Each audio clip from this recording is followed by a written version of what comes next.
One would think that Karoline Leavitt standing up at the White House podium every day and lying on behalf of Trump would be a pretty easy job, but she just committed arguably the biggest unforced error of her entire time as press secretary. In addition to the ballroom and the Rose Garden patio, is the president looking at any other renovations or significant kind of projects here at the White House?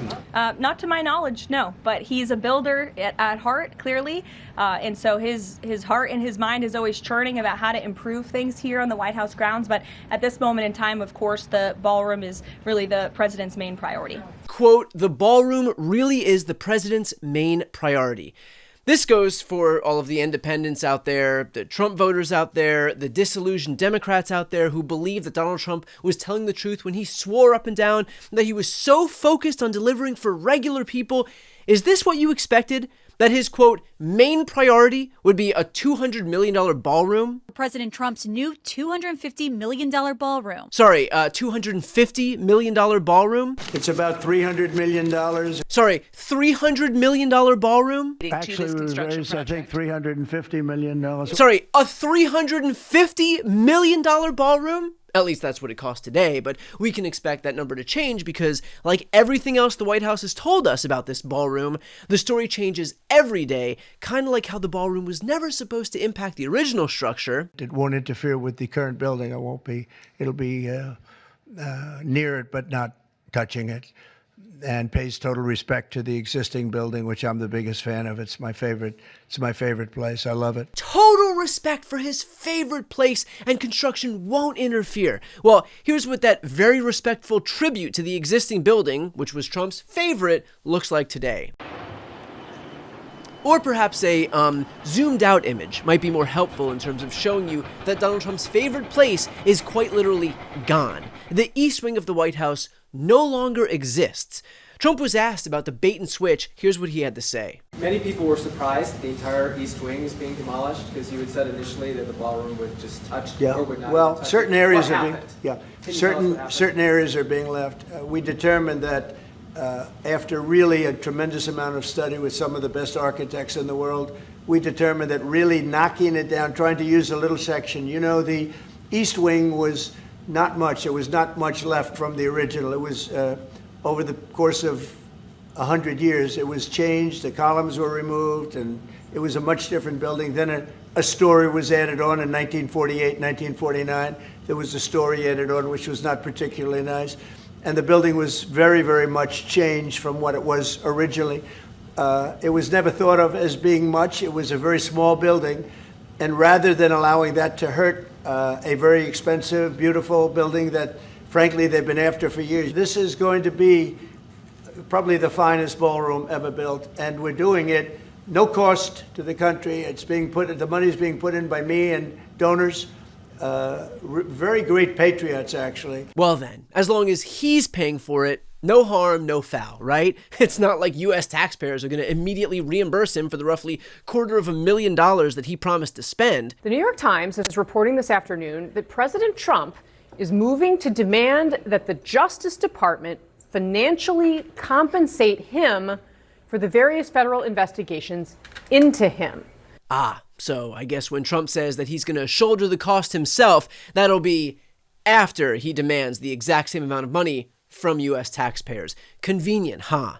But look, whether you're moved or not by the destruction of the White House is beside the point. The actual point is that this is where Trump's focus is. He spent the entire campaign swearing up and down that he was focused on regular people, on rent and housing and groceries and eggs, but it was complete bullshit. This is what he's focused on. A ballroom that none of us will ever use. A $400 million Qatari jet retrofitted to the tune of $1 billion that none of us will ever use. 2 Gulfstream jets that cost $172 million that none of us will ever use. Crypto dinners that have led to him doubling his net worth that none of us will ever derive an ounce of benefit from.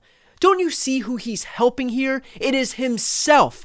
He is heaping more gold and wealth and opulence onto himself by the day, and we're all paying for it. Meanwhile, what have Americans gotten these last few months?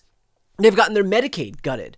They've gotten their ACA premiums, which are set to double, triple, or quadruple. Farmers are watching their supply chains vanish and throwing away their entire crop. Everyone is watching costs of everyday goods surge. Inflation is rising. Wages are flat. The manufacturing renaissance we were promised is non-existent. Jobs are disappearing. And all this time, Trump is immersing himself in more gold. Don't take it from me. Just use your own eyes. I discussed this point with the bravest woman on TV, Jessica Tarloff from Fox's The Five. I'm throwing out the script because I want to use you to test out what I'm going to argue on The Five in a few minutes. Okay. It is related to the ballroom because I spent a few days really angry about the ballroom and, looking it up. Like, why should it be double the size of the White House? And this is the people's house. And if you don't think of yourself as a renter, that's why you do such a big renovation. And it's pay for play and all this stuff.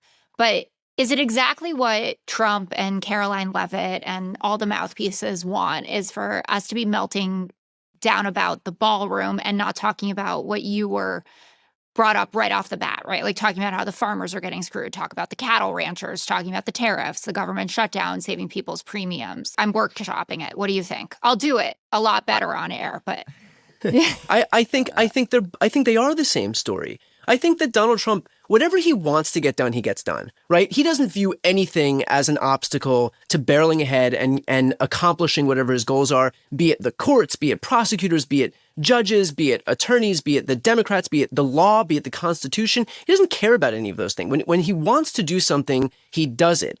And the fact is that we're seeing where his priorities lie when he builds himself a $200 million ballroom, when he buys, uses taxpayer funds to retrofit a $400 million jet from Qatar, when he buys Kristi Noem $170 million worth of Gulf Streams, when he decks out the Oval Office in gold leafing, like that, those things get done because those are his priorities, which underscore the fact that what is not getting done is because he just doesn't care. The fact that farmers are getting screwed right now is because he doesn't care about those farmers. The fact that Americans are going to see healthcare get gutted, whether it's the 17 million Americans who aren't going to get Medicaid, whether it's the 24 million Americans who are going to see their ACA premiums double or triple or quadruple, that's happening because he doesn't care. Again, when he wants to do something, like he's doing with this ballroom, he finds a way to get it done. So everybody that's getting screwed is getting screwed as the direct result of the fact that he does not care about these people.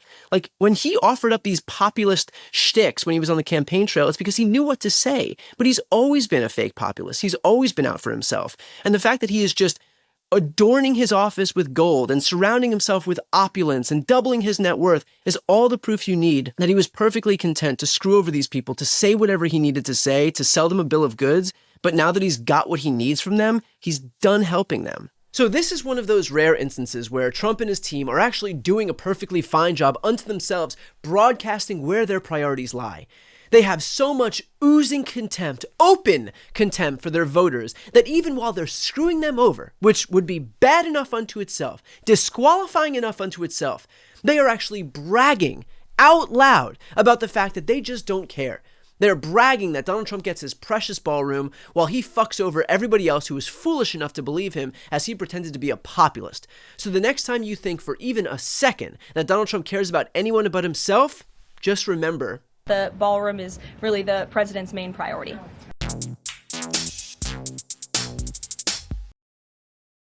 Before you go, if you enjoyed this content and you want to see more and support independent media, please subscribe to this channel. The subscribe button will be right here on the screen. But second, the reality is that we are now in a political environment where this administration can lean on any of the social media platforms to suppress certain voices if they don't like critical coverage. That means my longevity here is in the hands of a few tech billionaires who are already making it clear that they are willing to cater to this administration. To that end, signing up for my newsletter is a way for me to reach you directly if that ever becomes necessary. I'll put the link right here on the screen as well, so please sign up. It's free, but there's also an option to do a paid subscription if you'd like to support me and my team. I really appreciate it. Thanks so much for watching.